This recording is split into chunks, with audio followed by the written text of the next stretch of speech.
Hi guys, आज अपन कुछ important questions देखेंगे नीट के रिप्रोडक्टिव हेल्थ के। क्वेश्चन नंबर फर्स्ट जो है, अपने को पता है कि इसमें जो है वो मैच द फॉलोइंग दिया है, यानी कि मेथड और मोड ऑफ एक्शन अपने को मिलाने हैं। तो इसमें देखो, पहला जो क्या है, द पिल्स क्या अपने को पता है ओवुलेशन रोकती है। कॉन्डम यानी कि जो कॉन्डम जो है वो फिजिकल तरीके से स्पर्म और ओवा की मैटिंग को रोकते हैं। और वैसेक्टोमी में तो अपने को पता है, वैसेक्टोमी क्या करते हैं, वास डिफरेंस को काट के और उसको टाइड अप कर देते हैं। कॉपर टी जो वो आयोडीज है, तभी चलो इनको मिलाते हैं। प्रिवेंट स्पम्स रीचिंग सर्विक्स, इनमें से कौन सा है जो कि स्पम्स रीचिंग सर्विक्स को रोकता है? इम्प्लांटेशन कौन रोकता है? ओवुलेशन। और सीमन कंटेंट्स नो स्पम। ये अपने को पता है कि जो वैसेक्टोमी है उसके अंदर गैमेटोजेनेसिस थोड़ी रुकती है, स्पर्मेटोजेनेसिस तो लगातार रहती है। तो उसके अंदर सीमन जो है वो आएगा, लेकिन सीमन के अंदर कोई भी स्पर्म नहीं रहेगा। सीमन कंटेंट्स नो स्पर्म्स, इसमें सिर्फ सीमाइनल फ्लूइड, प्रोस्टेटिक फ्लूइड और जो यूरेथ्रल ग्लैंड का जो फ्लूइड है वो सिर्फ आएगा। तो सी में डी किसी ऑप्शन में मिल रहा है। देखो, एक ऑप्शन में मिल रहा है सी में डी, डायरेक्ट कर सकते हैं, लेकिन अपन और देखेंगे डी में। ये जो है कॉपर टी इम्प्लांटेशन रोकेगी। कॉन्डम्स प्रिवेंट रीचिंग सर्विक्स, यानी कि स्पर्म को सर्विक्स के आगे जाने नहीं देगा, स्पर्म रीचिंग सर्विक्स यानी वजाना तक ही रह जाएगा। और पिल्स जो है वो ओवुलेशन रोकेगी। अपने पहले ही कर लिया था, तो इसमें फर्स्ट में answer number third. Next question is consider the statement given below regarding contraception and answer is directed thereafter. यानी इसमें से अपने को नीचे देखो करेक्ट बताना है, करेक्ट। इसमें फर्स्ट देखो, मेडिकल टर्मिनेशन ऑफ प्रेगनेंसी, यानी कि एमटीपी जो है वो during first trimester generally safe. हाँ, इनिशिएटिव लिख रही है कि जो एमटीपी जो है वो फर्स्ट ट्राइमेस्टर के दौरान सेफ होते हैं, यानी कि अप टू 12 वीक तक सेफ है। और लेस देन 24 वीक से पहले अगर अपन एमटीपीज करवाते हैं तो अपने को 2 प्रैक्टिशनर्स यानी कि 2 डॉक्टर की ज़रूरत पड़ती है। और 12 मंथ करा रहे हैं तो 1 डॉक्टर की ज़रूरत पड़ती है। तो अपने को पता है ये वाला जो ऑप्शन है ये बिल्कुल करेक्ट है। जनरली चांस ऑफ कंसेप्शन यानी कि गर्भ धारण करना और nil until mother breast feed infant up to 2 years. 2 years नहीं, ये बात गलत हो गई, 2 ईयर्स तक नहीं होता, 2 ईयर्स गलत दे दी। ये सिर्फ जो ये लैक्टेशन अमेनोरिया जो है वो सिर्फ 6 मंथ तक, यानी कि सिर्फ और सिर्फ 6 मंथ तक ही अप्लीकेबल है। 6 मंथ तक ये मतलब कंसेप्शन के चांस रोक सकता है, उसके बाद में नहीं रोक सकता। हाँ, 6 मंथ तक chance of conception will be nil, तो ये बिल्कुल रॉन्ग है। Third, intra uterine device like copper T are effective contraceptive. हाँ, इफेक्टिव कॉन्ट्रासेप्टिव है, बिल्कुल करेक्ट है।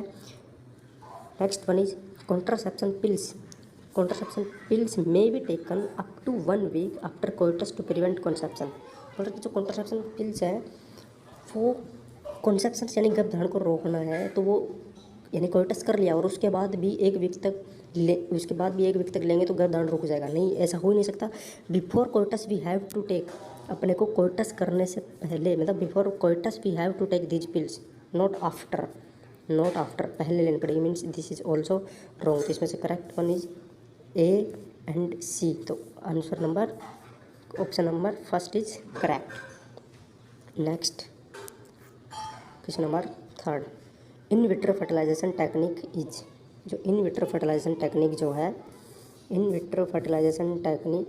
That involves transfer of which one of the following into the Fallopian tube. यानी कि जो इन विट्रो फर्टिलाइजेशन यानी कि टेस्ट ट्यूब बेबी जो प्रोग्राम है उसके अंदर फैलोपियन ट्यूब में इनमें से अपने को देखना है 4 ऑप्शन में से कि कौन सा वो ट्रांसफर किया जाता है। इनमें से अपने को देखकर बताना है। In vitro fertilisation technique that involves transfer of which one of the following into the Fallopian tube. तो फैलोपियन ट्यूब है तो उसके अंदर अपन फैलोपियन ट्यूब में या तो गैमेट ट्रांसफर करेंगे या फिर जाइगोट ट्रांसफर करेंगे, ऑब्वियस सी बात है।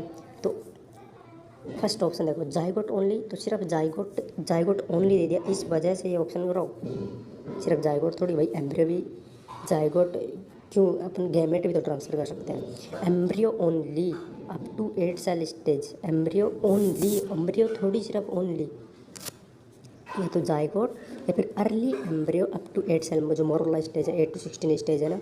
हाँ, तो 8 सेल स्टेज तक ये, और एम्ब्रियो 32 सेल स्टेज का एम्ब्रियो नहीं ट्रांसफर कर सकते वहाँ अपन। तो answer number third one is correct. Question number fourth, the permissible use, यानी कि परमिशन मिली जिसकी use of technique amniocentesis is for, यानी कि जो अम्नियोसेंटेसिस जो है, अम्नियोसेंटेसिस उस किस चीज़ को अपने को अम्नियोसेंटेसिस टेक्निक में किस चीज़ की परमिशन मिली हुई है। तो देखते हैं। First, detecting any genetic abnormality, हाँ इस चीज़ की मिली है। Detecting sex of the unborn foetus, नहीं ये इलीगल है, सेक्स डिटेक्ट करना इलीगल है। आर्टिफिशियल इंसेमिनेशन, ये एमनियोसेंटेसिस टेक्निक थोड़ी है भाई। Transfer embryo into the uterus of a surrogate mother, ये भी एमनियोसेंटेसिस में थोड़ी आता है। तो इसमें option number first one is correct. अच्छा, फिफ्थ क्वेश्चन देखते हैं। Which one of the following is most widely accepted method of contraception in India, India में सबसे ज़्यादा कॉन्ट्रासेप्शन का मेथड जो है वो कौन सा यूज किया गया है? एनसीईआरटी ने लिखा भी साहब, ये जो आईयूडीज जो है वो इंडिया में मोस्ट एक्सेप्टेड मेथड है फीमेल्स के द्वारा, तो दैट इज इंट्रायूट्राइन डिवाइस।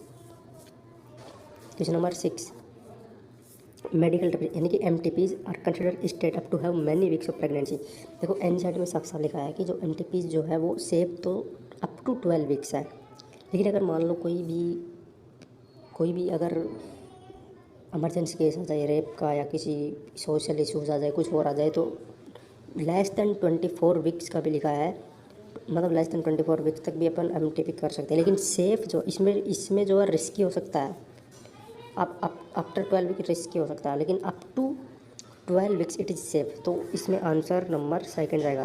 अब कोई सोचे 18 वीक्स वाला आंसर क्यों नहीं आया, तो ये नहीं आएगा क्योंकि एनसीईआरटी बिल्कुल साफ क्लियर लिख रही है लाइन्स में कि up to 12 weeks it is safe, बाद में सेफ नहीं है ये। हाँ, वो तो केस लग गया, अगर कोई इशू हो गया तो करना ज़रूरी है। Test tube baby programmes employs which one of the following techniques, test tube baby programme यानी कि इन विट्रो फर्टिलाइजेशन, यानी कि जो फर्टिलाइजेशन है वो बाहर टेस्ट ट्यूब यानी कि लैब में कराएंगे। Test tube baby programme employs which one of the following techniques, इनमें से कौन सी टेक्निक है जो टेस्ट टू बेबी प्रोग्राम में है? तो इसमें से गैमेट इंट्राफिलामेंट ट्रांसफर है भैया। टेस्ट ट्यूब बेबी प्रोग्राम में अपन जाइगोट बाहर ही बना लेते हैं, तो गैमेट की कहाँ बात आ गई? ये तो इन वीवो है ना कि इन विट्रो, तो फर्स्ट चीज कर रॉन्ग। जाइगोट इंट्राफिलामेंट ट्रांसफर, हाँ ये हो सकता है कि जाइगोट है, ये हो सकता है कि ये भी होगा। इंट्रासाइटोप्लाज्म इंजेक्शन, ये तो बिल्कुल अलग केस है। और इंट्रा यूट्राइन इंसेमिनेशन, इसका टेस्ट ट्यूब बेबी प्रोग्राम से क्या लेना देना? तो answer number second is correct, is your correct answer. Second answer is correct, answer second. Question number 8 अपन को डायग्राम देख के बताना है। What is the figure given below so in particular, तो ये तो शायद ही कोई बंदा होगा जिसको ना आता होगा। ये देखो, ये फेलोपियन ट्यूब है, उस फेलोपियन ट्यूब को यहाँ से कट कर रखा है, इस जगह से कट करके और इसको टाइड अप कर रखा है, तो ये क्या है? It is tubectomy. Question number 9, artificial insemination का मतलब क्या है? Artificial insemination you all know very well. मान लो कोई भी मेल है, अगर उसका जो स्पर्म काउंट है वो लो है, इसमें अपन पढ़े भी है, ये भी मतलब इसमें इन विट्रो में आता है, तो introduction of sperm of a healthy donor directly into ovary, कि हेल्थी डोनर जो है उसके जो स्पर्म है उसको डायरेक्ट ओवरी में इंजेक्ट करना, बिल्कुल रॉन्ग है। Transfer of sperm of a healthy donor to a test tube baby containing ova, ये भी रॉन्ग। ट्रांसफ़र ऑफ स्पर्म और husband to a test tube baby containing ova, बिल्कुल wrong. Artificial introduction of sperm of a healthy donor into vagina, बिल्कुल this is correct once. यानी कि इसमें से जो भी डोनर होता है हेल्थी डोनर, उसको स्पर्म पहले उससे ले लिए जाते हैं, मतलब टेस्ट जिसके अंदर भी ले जाते हैं, इकट्ठे कर लिए जाते हैं कलेक्ट करके, और फिर डायरेक्ट उसको वजाना में आर्टिफिशियल इंट्रोड्यूस किया जाता है उनको। One of the legal method of birth control is, birth control का इनमें से कौन सा एक लीगल मेथड है वो बताना अपने को, लीगल जिसके ऊपर कोई रोक नहीं है। तो भाई ये pre mature ejaculation during coitus, birth control का बताना है लीगल मेथड। तो भैया मेरे को ये बताओ कि ये जो इजैकुलेशन करना है ये कहाँ से इलीगल आ गया? और ये बर्थ कंट्रोल का तो है, लेकिन ये तो पहले से लीगल मेथड की बात की है, इसमें लीगल इलीगल कोई मतलब ही नहीं रहा। इजैकुलेशन को अपने घर पे कुछ करो भाई। Abortion by taking appropriate medicine, हाँ ये एमटीपीज आर इलीगल, एमटीपीज इलीगल है, अपनी मर्जी से नहीं कर सकते। लीगल उनको कुछ स्ट्रिक्ट कंडीशन है उनके साथ वो लीगलाइज्ड है एमटीपीज, तो ये अपन कर सकते हैं by abstaining from coitus from day, यानी कि 10 to 17 डेज जो मेंस्ट्रुअल साइकिल उसमें उसके दौरान कोइटस से बचो। तो ये कहाँ से इलीगल और लीगल का मतलब आ गया इसमें? इसमें तो बर्थ कंट्रोल तो हो जाएगा, लेकिन इसमें क्या legal illegal? By having coitus at the time of day break, ये इसका तो कोई मतलब नहीं बनता। इसमें तो correct one is, the correct answer is second. Okay.